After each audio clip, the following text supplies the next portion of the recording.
What About Vietnam? A podcast with Carrie Newsom.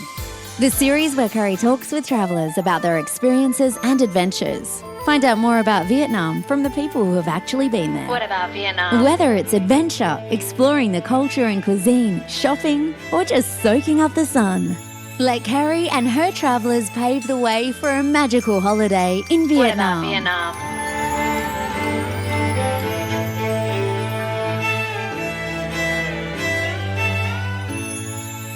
Xin chào and welcome to What About Vietnam. Ho, ho, ho. Guess what? We are nearly there once again.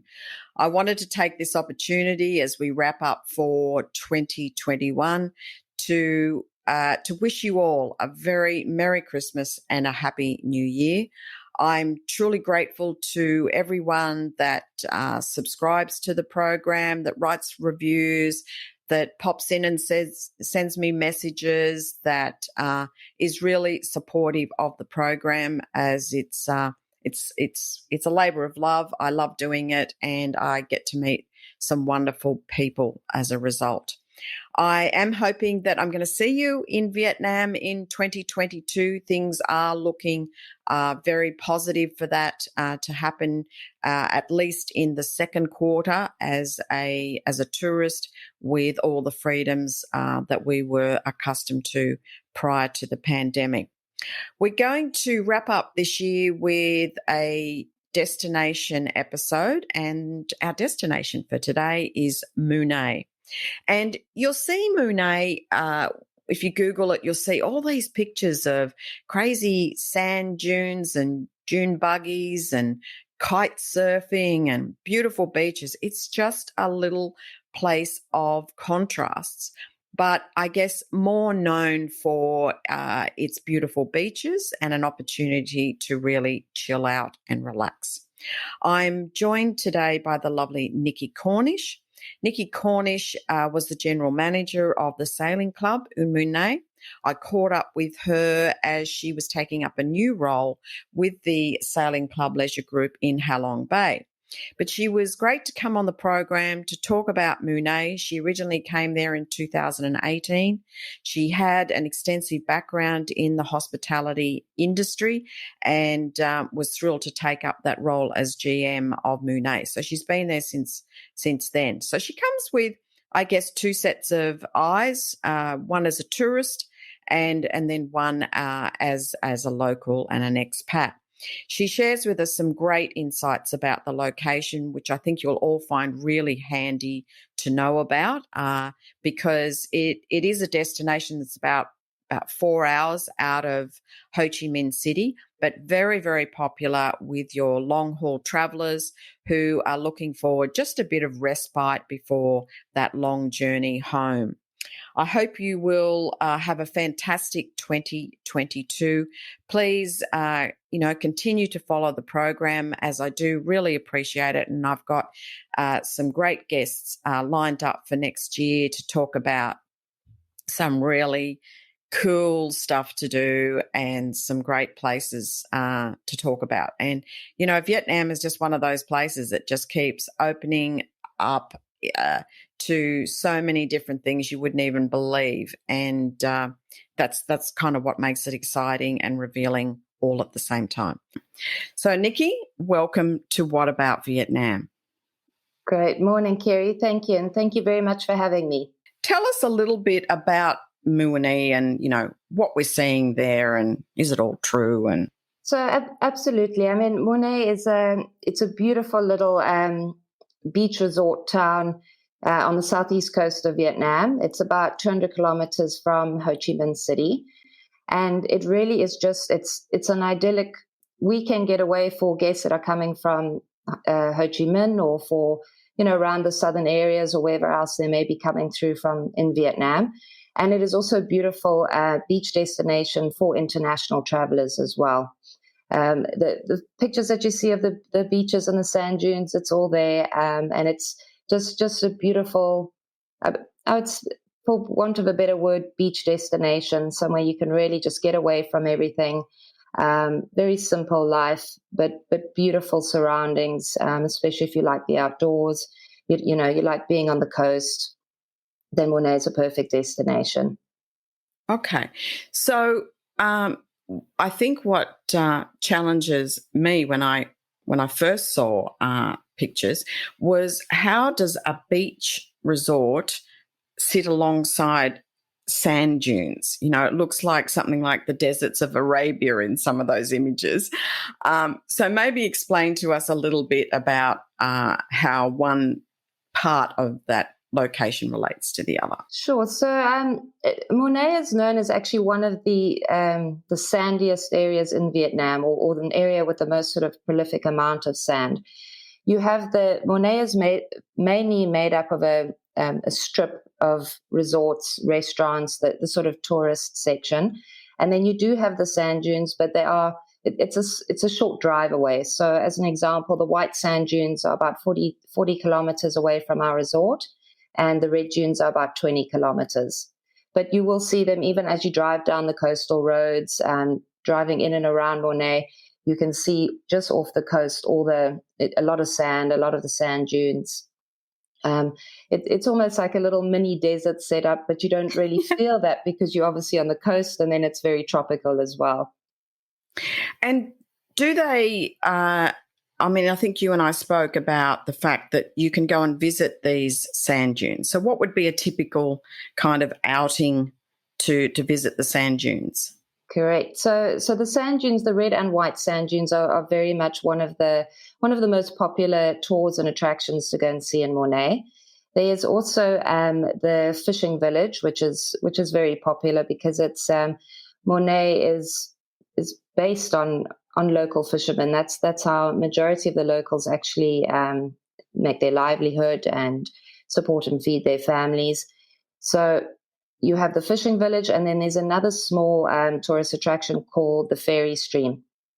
The ferry stream is basically a beautiful sort of little stream, ankle deep water that you walk through. And as you're walking through it, you go through like a mini canyon, and you can see the different red and white sands on the walls of the canyon. You keep walking through, and eventually at the end you do get to a little waterfall. So we have at Sailing Club, we offer a really great tour. It's about 4 hours. We take you out with one of our trusted tour guides, who's obviously fluent in English and in Vietnamese.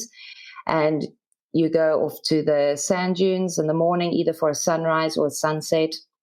You go and visit the fishing village. Obviously, the fishing village is best to go first thing in the morning, so you can actually watch the fishermen come off the water, see their catch.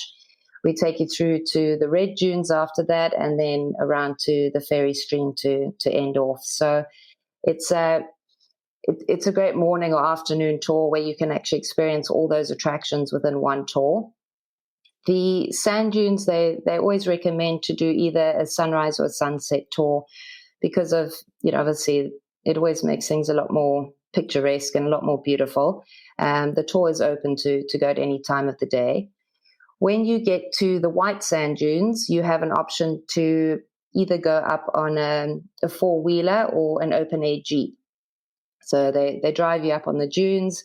You can see all the views from there. And obviously from there, because of all the different sands and the different colors, it makes it really beautiful to see. As I said, it's like the colors of Mui Ne. And then they have some guys there. If you want to do some sort of sand sledging down the dunes, you can. Once you've had your photo opportunity moments, you've taken in the view, they then take you down on the four-wheelers. You do a little bit of a sort of a dune buggy experience. There's a beautiful little dam at the bottom. You stop off there, and then they take you back, and then we continue with the tour to the ferry stream and to the red dunes from there. And typically, I guess, because you said it is a sand location, how does that affect the weather in the region? Like, is it particularly mostly dry, or how does that affect? Such an ideal climate in Mui Ne. It's a microclimate, and we're very protected from sort of all the weather elements as well. So pretty much throughout the year, you're going to sit on an average temperature of about 27 degrees Celsius. We do experience a summer and a winter season, but the only thing that really changes with that is rain and humidity.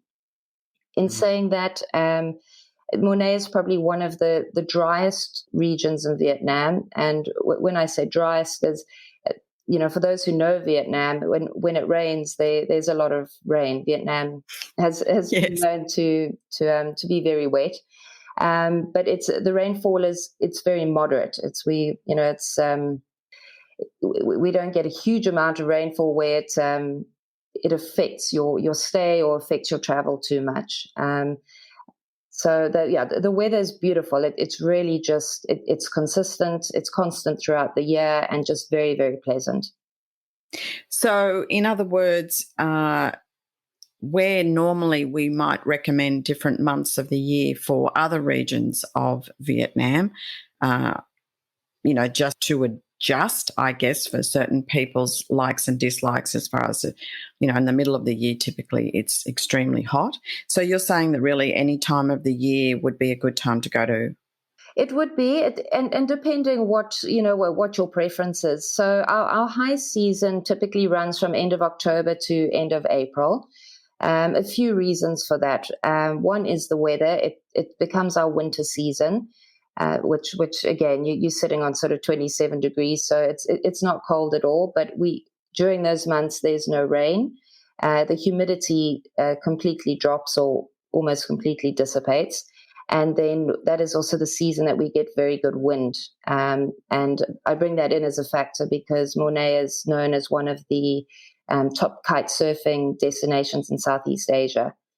So it makes it a high season as well because of people who want to come for the kiting, for windsurfing, and other sort of water or wind sports. If you had to come from sort of low season, which is now going to be May till mid to end October, you will experience rain, and there will be days where the rain will set in for a day. Usually, though, after the storm, it all clears, and you back to beautiful blue skies. You will feel the humidity, and I would say for people that are coming from a weather point of view, then most ideal would be the October to April, the high season time. And obviously, if you are a kite surfer, that is definitely the best time to come through. For people who don't enjoy such big crowds and actually prefer traveling on off season, then July, August is also it's ideal. We've sort of got through some of the rains or some of the heavy rains, which come around sort of May, June, we get very heavy rain, and September, very heavy rain. But that July, August period, which fits in with Australian summer holidays, British summer holidays, the Germans also have a long summer break over there. That has also become quite a popular time off season to travel to Mui Ne.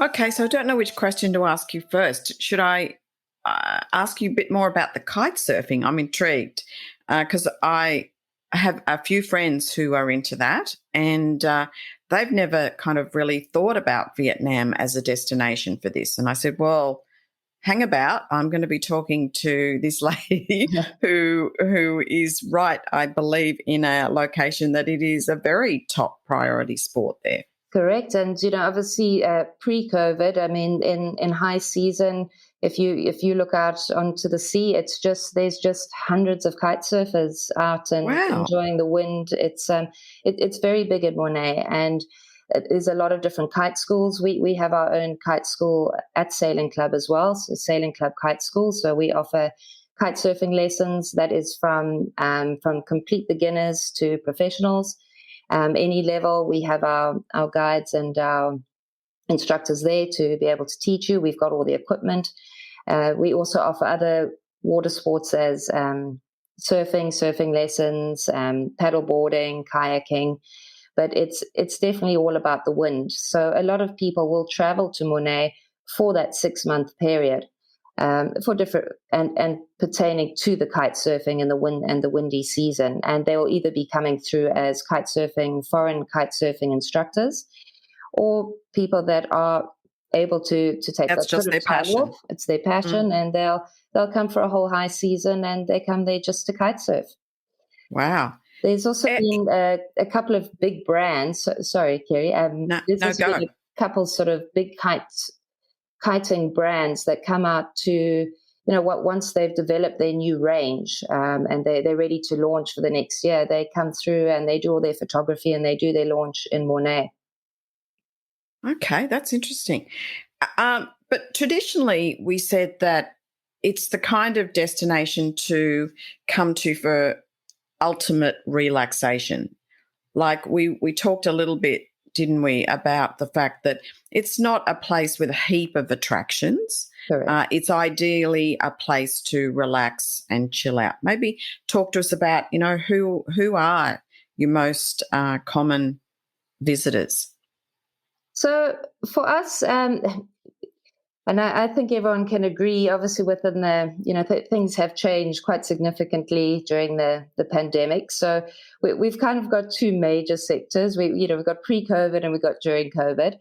So during, pre-COVID was very much, and especially speaking on behalf of our resort and sailing club Mui Ne, we were very lucky that we had such a broad demographic of guests and visitors come through. So a lot of Southeast Asian trade, a lot of European, from all over the world. We had people come through, and a lot for us in our resort were holiday makers who had a bit of a busy tour or a busy trip, and they did just want a couple of days or a week to just relax by the beach, sip on some cocktails and enjoy really good food by the pool, be looked after, pampered.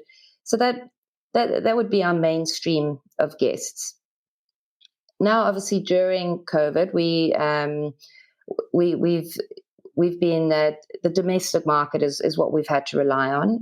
We've been very fortunate enough that we have got a very strong and loyal following from people in Vietnam and particularly in Ho Chi Minh City.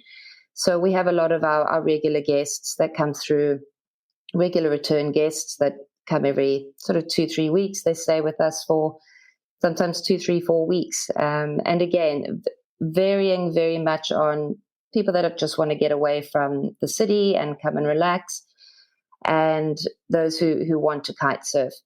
So it is a little bit of a mix, and it's very dependent on what you do. If you sort of enjoy your kite surfing and those activities, it's all there for you. If you're wanting to just get away, switch off, turn off your, all your media, your phones and that, then sit with a book by the pool and just rejuvenate and recharge.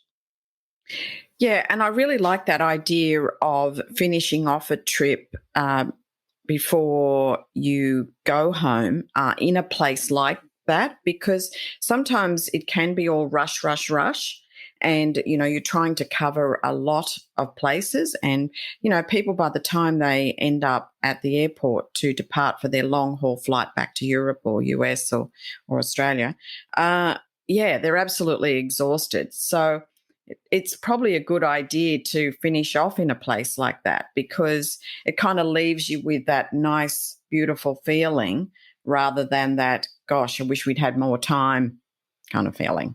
Absolutely. And we had a lot of our guests, especially sort of European and British guests that were booked through certain travel agents in the UK or Europe or wherever they were coming through. And their tour was pretty much tailored that they would start up in the north, they would work their way down. For anyone that is or has been to Vietnam, I mean, Vietnam is such a diverse country. There's so much to see. There's so much to do. And as you say, literally from when you touch down, it's just go, because you want to see as much and absorb as much of what this beautiful country can offer you. And a lot of our clients then, as we just mentioned, would end their trip with a 5-day or 7-day stay. They're just relaxing, and they said it was absolutely the best way that they could have done Vietnam, because although they enjoyed seeing everything in Vietnam, they did say it was quite intense. And I think a lot of people experience that when you're coming from another country and you're not familiar with Vietnam, it can come across as a bit intense and a bit busy. And they said for them, it was absolutely their most ideal way of how to structure their holiday. And should they return to Vietnam, it's definitely how they would do it again. And in fact, it's going to be the title of an episode I'm doing in a couple of weeks' time, just about trying to fit everything in a 12 or 14, what we call a top to bottom tour, versus, maybe chunking it down into smaller regions, because there is just so much to do. And, you're up at 8 and you're on the bus, or you've got a car waiting for you, and it is go. And I think people do underestimate just that movement factor, the heat, taking that into consideration, and, you just wanting to be able to really enjoy the place rather than just go there, see it, get back on the bus, So time becomes a luxury if you can afford it. We're going to do an episode just on that, and I have a really great guest to do that. But brilliant! Just look forward to looking forward to tuning in and listening to that one. Yeah, and that also came about when we were talking about the amount of time to give to a stay like this. Like, we talked about having a few days, but it sounds like you could easily stay there a week or that, just to take in the environment and to relax. And I think you mentioned that you do have some guests that actually stay longer than that. Absolutely.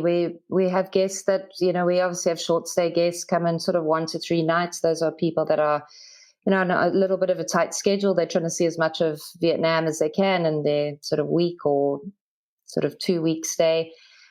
We have guests that will spend sort of a week with us, and we've had guests that will stay sometimes up to a month with us. So it's such a great thing for us as well, because, we obviously get to meet people and travelers from all over the world, people who have different likes and dislikes. And so it's always quite fascinating to meet people who, come from such different backgrounds, such different wants and needs. You do have the people that just could sit there for a month and just relax. And you have other people that do get a little bit, the more active people, they do tend to get a little bit of antsy at times, and, what else can we do? And we want to go and see this. So it is all a matter of preference. And I think the easiest way to put it is that for those who want to travel to Mui Ne, don't come with the expectation that it is going to be a full-on busy holiday or trip for you. There are some beautiful sights and attractions to see, but it's not going to be as busy as a lot of other destinations that you will visit in Vietnam. And I think and correct me if I'm wrong, I think the major things that I take away from this is, yes, there are some wonderful photo opportunities. I think for your avid travel photographer, I think that would be a great destination, as you were saying, with the sand dunes, lots of lovely sunsets and sunrises to take, etc. So all those beautiful pictures, that's how they come about. So I think for the travel photographer, that's very keen. I think for people who are, and especially post-COVID, I think people are going to really think very carefully about their stay and what they want to get out of it. And so if they are looking for slow travel, or they are looking for, maybe just 1 or 2 destinations in Vietnam to take in a trip so that they can have that slow travel and really soak it up and enjoy it. I think also for maybe the more mature traveller or the solo traveller, or, people just might want to go away for a bit of a sabbatical, away from, as you say, the media, the phones, the whole that whole kind of thing. And then you've got your budget traveller, you've got your sporting traveller, so that, if they want to do some water sports, or they want an environment to learn some of those water sports. So that's got to be appealing, I guess, as well for, maybe young adult families. You've got teenagers, they're always wanting things to do. But if they could learn something like a water sport that you suggested, kitesurfing, surfing, all of that kind of stuff, it sounds like a great environment for them as well.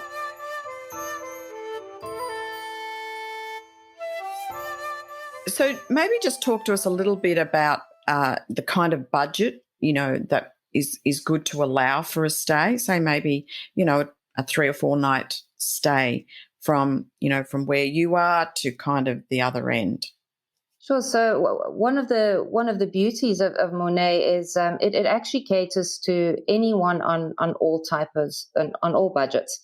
I mean, you can find accommodation options in Mui Ne from anywhere from sort of $20 a night up to $300, $400, $500 a night. Going into the sort of leading 5-star, 4 and 5-star resorts.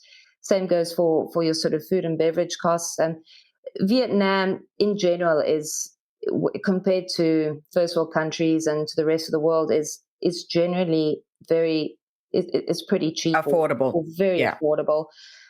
So especially for people coming from Europe, and that when they compare the prices to what they pay in Europe, it is extremely cheap compared to what they're paying over there. But and again, for the food section, for the food and beverage, you will, whatever your budget, whether you want to enjoy, there's a lot of local seafood restaurants. Those become very popular, and not just because of a price factor, just because it is very much something that is prevalent in Mui Ne, with it being a fishing village that has grown into this tourist town. There is actually a section on the strip of Mui Ne that has all they're called the bouquet restaurants, and it's all the seafood restaurants. So you walk along the strip, and it's just seafood restaurant after seafood restaurant, all the fish in the live tanks, and you go through and you pick and choose what you want.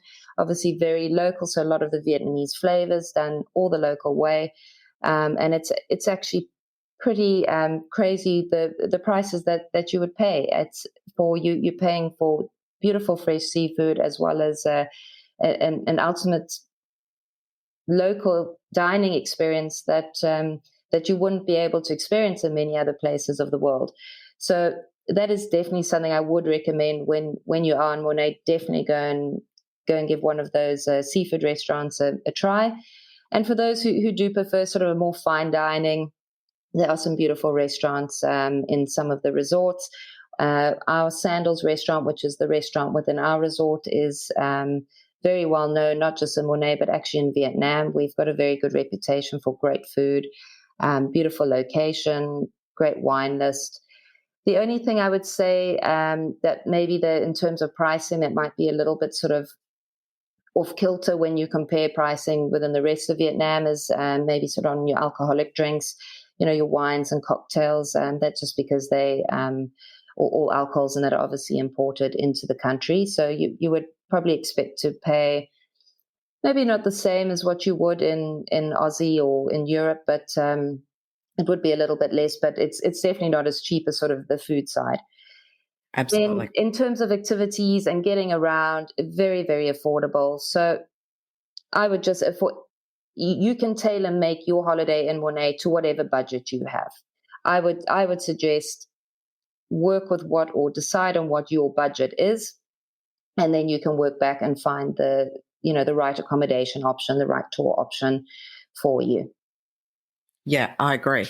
And as you say, I think managing the budget from an alcohol perspective, I'm sure, not that I'm a big drinker, but it is always the most expensive part of a restaurant bill, because, the seafood is just so cheap, and, that they will cook it any way you want it, and you are eating that in a restaurant, in a very local environment, and it's a very local feel. So, you're not paying for white tablecloths and things like that. So, if you do ask for a wine, or you do ask, beer is usually pretty cheap. It's more in the wines and liqueurs and things like that. Absolutely. So all these sort of local seafood places, you will only get beer, and it is cheap. Beer is very cheap, and again, with these restaurants, it's a very rustic setting. It's open to all the. Yes, there's nothing flash. There's nothing flash about it. You're just there for the fresh seafood and for the beer. So if you're there and you're a beer drinker, it will be very affordable. But yes, if you do enjoy your good wines and your sort of high quality spirits or cocktails, then you will expect to pay a little bit more at the resorts and the restaurants that do offer that. So Nikki, before we close up, any final tips that you'd like to share with us about the region, just so that we come, fully prepared? I would say something to definitely take note of is that there is no international airport in Mui Ne at the moment. So the closest airport, well, not the closest, but the most popular airport to fly into would be Ho Chi Minh City. And the next closest airport being Cam Ranh, which is just out of Nha Trang. From both airports, it's about a 3.5 hours from Cam Ranh, and about a 4-hour drive from Ho Chi Minh City. So I think that is just definitely something to take into account, is the travel time, and Exactly. that it is not a direct. There's no direct route in there unless you have come through from another city.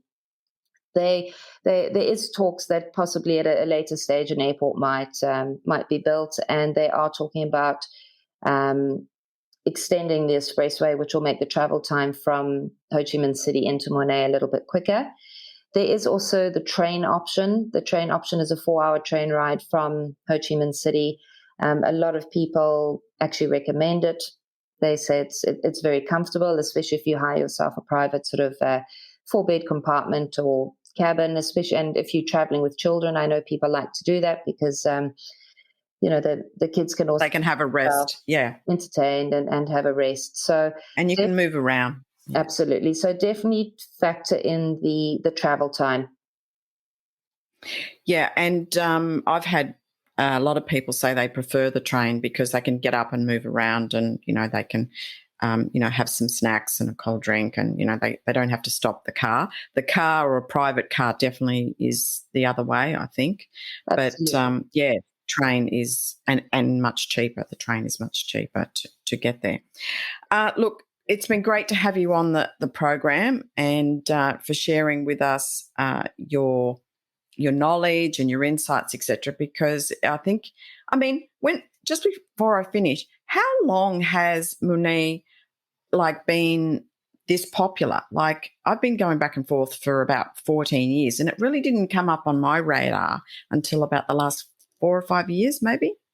Correct. So I can't give you a date of sort of when that was. So our resort sailing club Mui Ne was built in 2002, and we were the third resort on that strip. So there was not a lot going on there. No. There obviously wasn't a lot of tourism.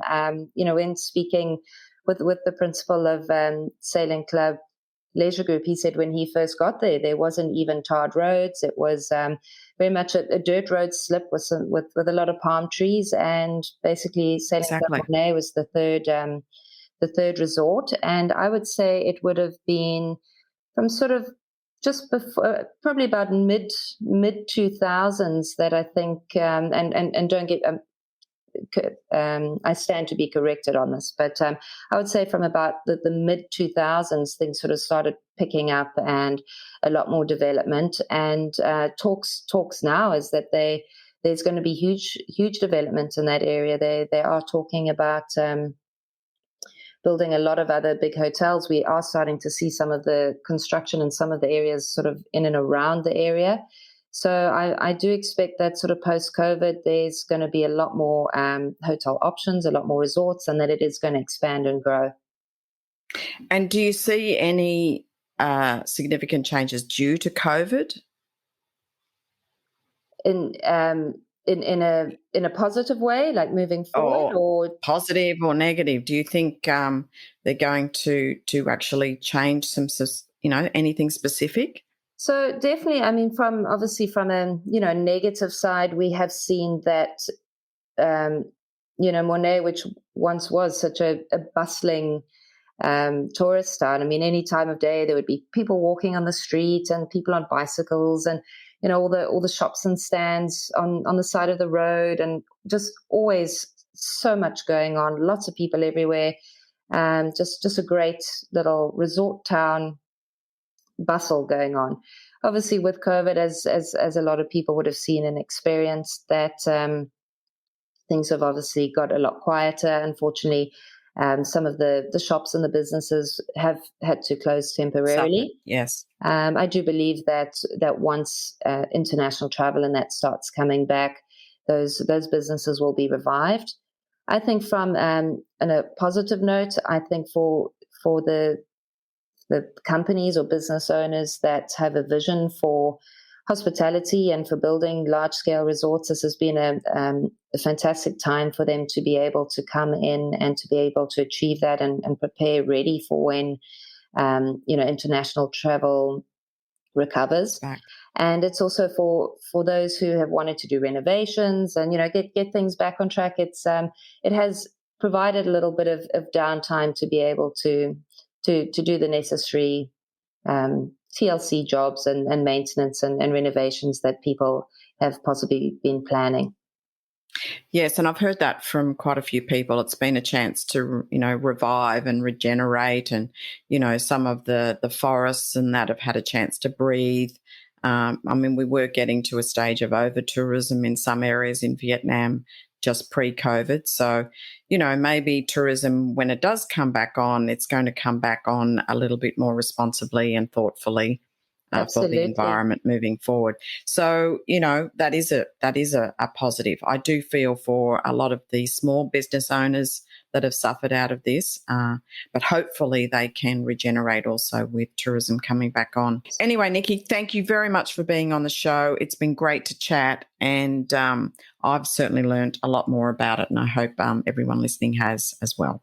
Brilliant. Thank you, Kerry. Thank you for your time. And it's been lovely getting to know you through this. And I hope that you have a great rest of your day.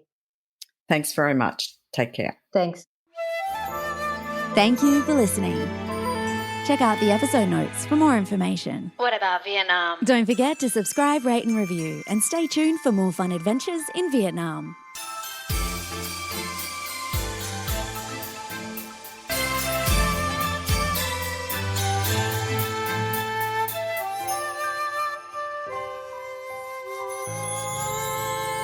What about Vietnam?